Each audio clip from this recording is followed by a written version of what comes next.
Hello there, quilty friends and fans of the quilting shed. I'm going to screw this all up. I know I am, but we're going to do this in one take.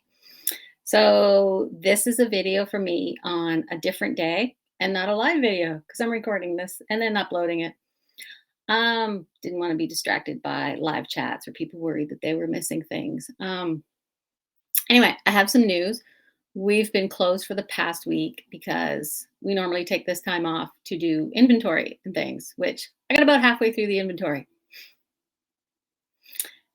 Part of it was a few things. My aunt died over Christmas, which was very upsetting, and her funeral was on New Year's Eve. So that kind of put a damper on a lot of things, and it was hard to be motivated after that. There were other things I had to catch up with, and yeah, I procrastinated on some of it, but whatever, we manage. That's not the huge news. So it's not like I can't open until the inventory is done because I could, in theory, do some inventory while we were still open.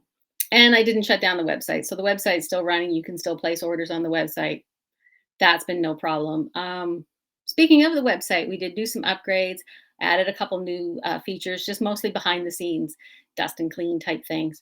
But one new feature that you'll be excited about is a wish list option. So on the product images, you will see a little heart shape icon in the top right corner. Just click on it and they will be added to your wish list. And I'll talk more about that later.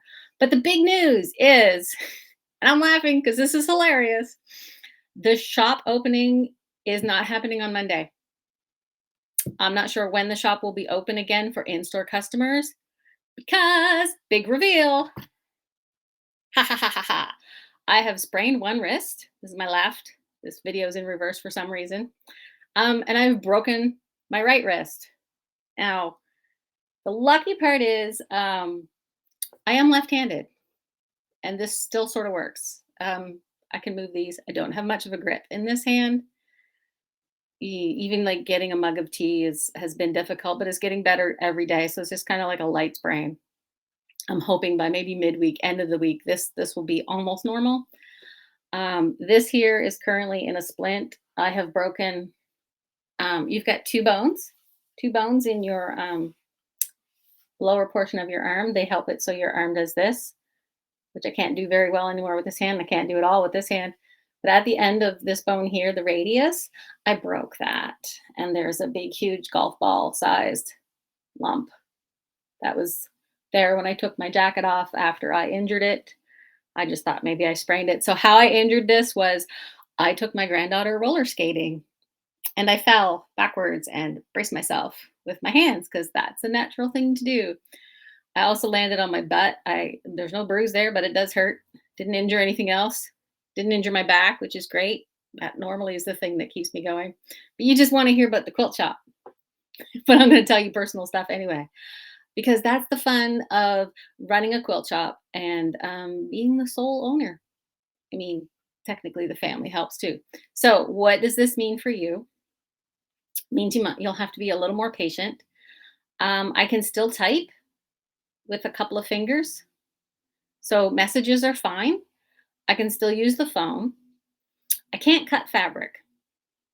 It's not working. And I can't really lift or carry much of anything. It just doesn't work. I try and I'm a terrible patient. My husband is getting testy with me because I will go to do stuff and not wait for him to help me, which if you have ever been injured or have any kind of health problems, you know you're supposed to rest everything, and I'm not doing a very good job of that. If you know me, you know I'm not doing a very good job of it, but this is pretty funny. So the update on the arm is sometime this week, I will go back over to the hospital and see a specialist who will tell me whether he thinks I need surgery, which will be super fun. I'm hoping I don't, because it is right at the end of the bone. So they don't know about the wrist thingies and if it shifts or anything. Um, so yeah, we'll have to wait and see. And then they'll put a permanent cast on it because this is just a splint. This is just temporary. And then we'll get the full cast on. And then I figure once the cast is on and everything's stable, and then I'm feeling okay, this hand should be a lot better. And at least it'll be one-handed. And then I can open the shop. because you customers are so great. You'll be able to help self-serve a little and help pull out things. We'll manage together. We've been through a lot so far with COVID and with Lord knows whatever things that are thrown in our way, but we are persisting. And I just wanted to update you on that. And I honestly didn't feel like typing that all out because it was going to take forever with just two fingers. My other tip is if you do have mobility issues in your hands, a lot of your devices, like your tablets and your phone, have what they call assistive technologies. And if you have those turn on, like you'll know it sometimes as autocorrect, but you'll also notice right before the keyboard, there's a little bar there. And as you start typing, it suggests words for you that you might be typing. So you can only type. So you could get halfway through typing a word and then just pick it off the list. That's super cool. And that's how I've been able to send some of you messages and leave comments and post things about this already because I posted about it yesterday morning, last Friday night too, maybe after we got back from the ER. That was a really fun trip. And the hospital's doing all they can in there. No complaints. We were in and out in 2.5 hours. And as I always say, if you go through the ER and it doesn't take a lot of time, then you know you were really sick and you really need it. I actually got both of these x-rayed. We had fun while we were there. You might as well because it is pretty funny. Yes, I have grandchildren, and yes, I took one roller skating, and we had a great time right up until the end where I fell and hurt myself. The funny story about that was I was wearing safety equipment, and I did have wrist guards, except my granddaughter did not have wrist guards, and she'd fallen a couple times already. So I said, "Here, honey, you put my wrist guards on because I don't want you to hurt your wrists." So I took that on for her, and she said the next day, she said, "Sorry, Nanny, for breaking your wrist on you," which is pretty funny. Um, I was telling Danielle, the other shop owner that I am friends with, that I was probably going to tell a funny story here. Partly because our family is stubborn. That's why we keep going through these adventures. We don't just, yeah, I'm just like, yeah, put a cast on it. I'll be fine. We'll be off and running. Um, and the husband's like, just, good God, woman, can you let me help you? I'm like, no, I'll be fine. And meanwhile, stuff is spilling all over the place. And I'm obviously having trouble doing things, but I'm determined to do it myself. But like, I was just thinking about my aunt Boo, the one who recently passed away. Was We always say, well, she was in a wheelchair. She wasn't in the wheelchair half the time. She'd broken her back and needed to use a wheelchair, but you couldn't keep her in it sometimes. It was more like she'll sit in it the whole time if you have to take her out. But when she was home, she'd wheel down the hall to the kitchen. She'd get up and get things out of the upper cupboards and then stomp around a little because she did have kind of a lurchy limp. And then she'd sit back down again and she'd get up and she'd sit down and she'd get up. I'm the same way. Also, apparently, my grandmother on the other side of my family, the one who taught me how to quilt, which I've mentioned previously, she was technically disabled, but it wasn't anything we really thought about because during her funeral, the minister said, Marjorie never let her disability get her down. And my aunt and I were looking at each other and go, what disability? What is this guy talking about? Because it was just a thing, right? She had this is where the family has she'd broken her kneecap more than once. The second two of the times were like a year apart from each other, so they just removed her kneecap. So her right leg didn't bend at all, and it was just straight. I mean, she could walk fine. She could run, sort of. But if she sat down, her knee just stuck out straight like this.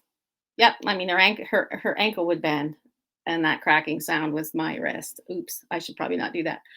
Um, so that's the kind of environment I grew up in. It's just like, yeah, injuries, disabilities. Those are just things you work around, and you just keep on moving with your life. It was funny because when I moved to from the city to the outskirts of St. John, ooh, it's almost the country.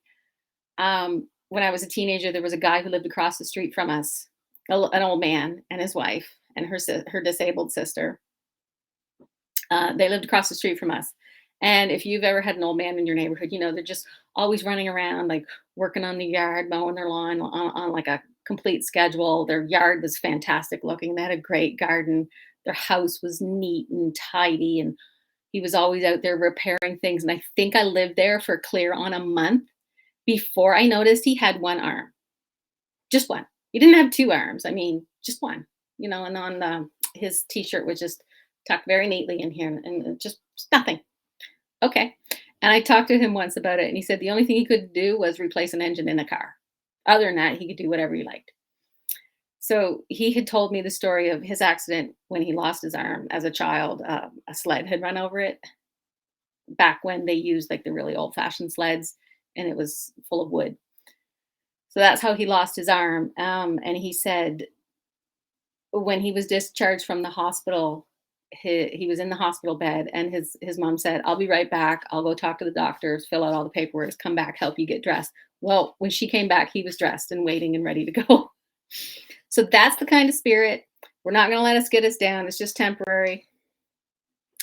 Maybe by the end of the week, the shop might be open.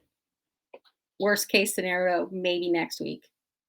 But until then, if you do need something, you can definitely order on the website. I'm just asking that you give us a little extra time because the kid and the husband will be helping fulfill those orders, and they will have to do that after work and school time because they've got real jobs in school and things. This is a real job, but it's a little more flexible.